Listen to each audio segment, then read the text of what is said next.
आज हम 2006 के मुंबई ट्रेन बम धमाकों से जुड़े एक बहुत ही अहम, बहुत ही संवेदनशील मामले पर बात कर रहे हैं।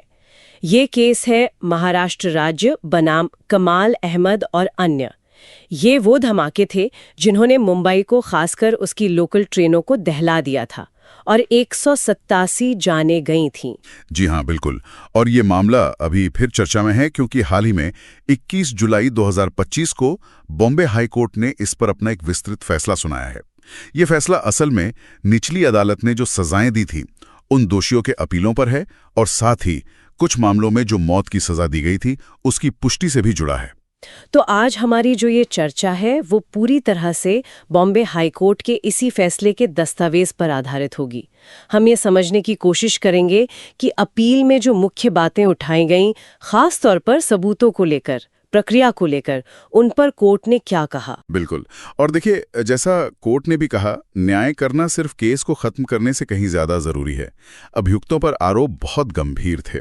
भारतीय दंड संहिता, जिसे हम इंडियन पीनल कोड या आईपीसी कहते हैं, उसके तहत हत्या, साजिश, फिर Maharashtra control of organized crime act यानी MCOCA, MCOCA, unlawful activities prevention act UAPA और एक्सप्लोजिव एक्ट मतलब आतंकवाद तक के आरोप। तो ये तो हुए आरोप। अब अभियोजन पक्ष मतलब प्रोसिक्यूशन, उनकी कहानी क्या थी कोर्ट के सामने, संक्षेप में? देखिए, प्रोसिक्यूशन का जो मुख्य पक्ष था वो ये कि ये पूरी साजिश पाकिस्तान में रची गई है। उनका कहना था कि इसमें लश्कर-ए-तैयबा और भारत में प्रतिबंधित संगठन सिमी मतलब students Islamic movement of India ये शामिल थे। आरोप ये था कि अभियुक्तों को पाकिस्तान में ट्रेनिंग दी गई आजम चीमा नाम के व्यक्ति द्वारा। फिर विस्फोटक रिसर्च डिपार्टमेंट एक्सप्लोसिव, जिसे आरडीएक्स कहते हैं, हाँ आरडीएक्स, वो भारत लाया गया। अभियुक्त गैरकानूनी तरीके से भारत में दाखिल हुए और फिर इनमें से एक अभियुक्त, जिन्हें कोर्ट दस्तावेज में A6 कहा गया है, उनके घर पर बम तैयार हुए और फिर उन्हें लोकल ट्रेनों में रखा गया। जी बिल्कुल, ये थी प्रोसिक्यूशन की मुख्य कहानी। ठीक है, ये तो प्रोसिक्यूशन का पक्ष हुआ। लेकिन जब ये मामला अपील में हाईकोर्ट गया तो कोर्ट ने इन बातों को, इन सबूतों को कैसे देखा? चलिए शुरुआत करते हैं चश्मदीद गवाहों से, जिन्हें प्रोसिक्यूशन विटनेस PW कहते हैं। हाँ, और यहीं पर मामला थोड़ा पेचीदा नजर आता है। कोर्ट ने कई अहम गवाहों की गवाही पर, उनकी विश्वसनीयता पर काफी गहरे सवाल उठाए।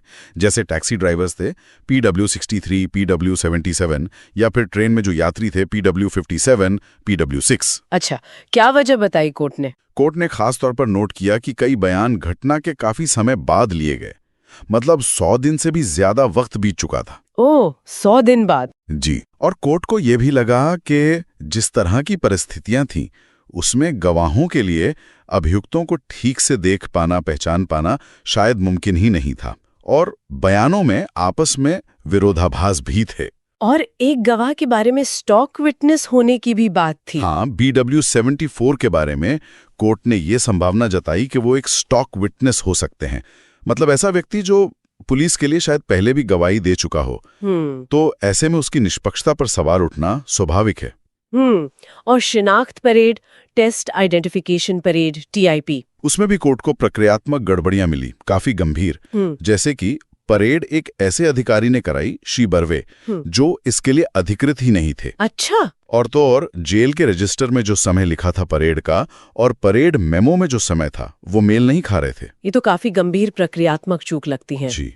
अच्छा, गवाहों की बात आते हैं मकोका के तहत लिए गए इकबालिया बयानों पर। उन पर कोर्ट ने क्या कहा? उन पर भी कोर्ट में एक बहुत ही गंभीर सवाल खड़े किए। ये बहुत महत्वपूर्ण है। कोर्ट ने पाया कि कई बयान, उनकी भाषा, उनमें व्याकरण की गलतियां, यहां तक कि टाइपिंग की गलतियां, वो इतनी मिलती जुलती थीं। मिलती जुलती मतलब जैसे उन्हें एक ही ड्राफ्ट से कॉपी पेस्ट किया गया हो। अरे, कॉपी पेस्ट। हाँ। कोर्ट की ऑब्जर्वेशन यही इशारा करती है। नामों में गलतियां थीं, जिन धाराओं के तहत आरोप थे उनमें गलतियां थीं, और कई बयानों के साथ जो जरूरी कानूनी सर्टिफिकेट या मेमोरेंडम होने चाहिए वो थे ही नहीं। हाँ। गायब थे। तो मतलब प्रक्रिया का पालन ठीक से नहीं हुआ। बिल्कुल। कोर्ट ने इस पर भी चिंता जताई कि क्या अभियुक्तों को उनके वकील से मिलने, सलाह देने के अधिकार के बारे में ठीक से बताया गया था, और क्या उन्हें बयान देने से पहले सोचने विचारने का जो जरूरी वक्त होता है, जिसे कूलिंग ऑफ पीरियड कहते हैं, वो दिया गया था। इसकी जांच भी ठीक से नहीं हुई लगती। यातना के आरोप भी थे शायद। हाँ, कुछ अभियुक्तों ने टॉर्चर के आरोप लगाए थे, मेडिकल रिपोर्ट्स भी थीं, पर ऐसा लगा कि उन्हें नजरअंदाज कर दिया गया। और बाद में 11 अभियुक्तों ने अपने बयान वापस भी ले लिए थे। कहा कि वो जबरदस्ती लिए गए थे। बाप रे, ये तो बयानों की विश्वसनीयता पर बहुत बड़ा सवाल है। अच्छा, फिर सबूतों की बरामदगी का क्या हुआ, जैसे RDX वगैरह? वहां भी कोर्ट को गंभीर कमियां नजर आईं, खासकर चेन ऑफ कस्टडी में। चेन ऑफ कस्टडी मतलब सबूत को घटनास्थल से लेकर उसे सील करके सुरक्षित तरीके से कोर्ट तक पहुंचाने की जो पूरी प्रक्रिया होती है, उसमें खामियां मिली। जैसे प्रॉपर सीलिंग नहीं थी, लाख की मोहर वगैरह का इस्तेमाल नहीं हुआ था, जिससे छेड़छाड़ की गुंजाइश रहती है।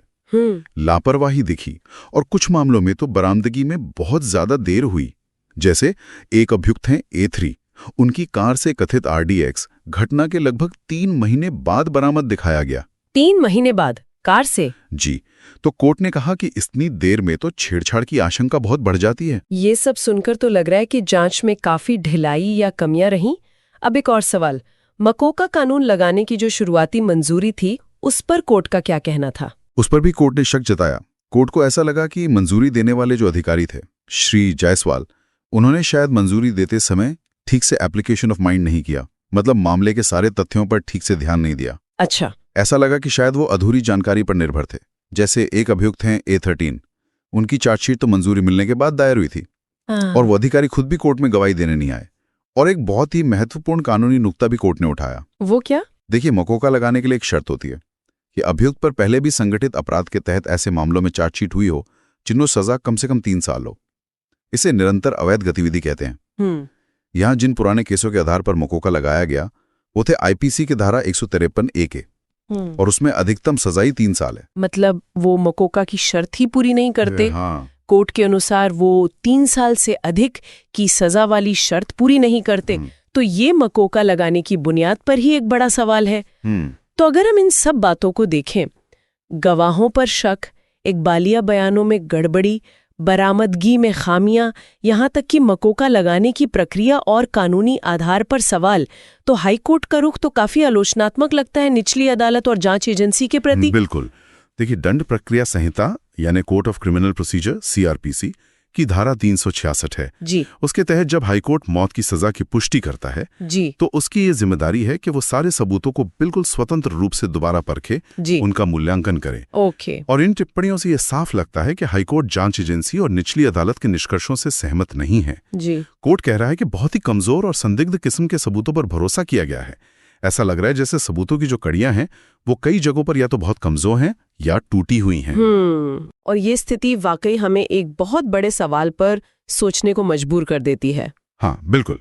सवाल ये उठता है कि जब आतंकवाद जैसे इतने गंभीर, इतने संवेदनशील मामले में अभियोजन पक्ष जो सबूत पेश कर रहा है उनकी बुनियाद ही अगर इस तरह सवालों के घेरे में आ जाए, तो ये हमारी न्याय प्रणाली में जो सबूत का बोझ है, बर्डन ऑफ प्रूफ, उसके सिद्धांत के बारे में क्या कहता है। खासकर जब मकोका जैसे विशेष सख्त कानून इस्तेमाल होते हैं, तब देश की सुरक्षा की जरूरत और एक व्यक्ति के निष्पक्ष ट्रायल के अधिकार, इन दोनों के बीच सही संतुलन कैसे बने, ये एक बहुत बड़ा सवाल है। यकीनन इस पर बहुत गहराई से सोचने की जरूरत है।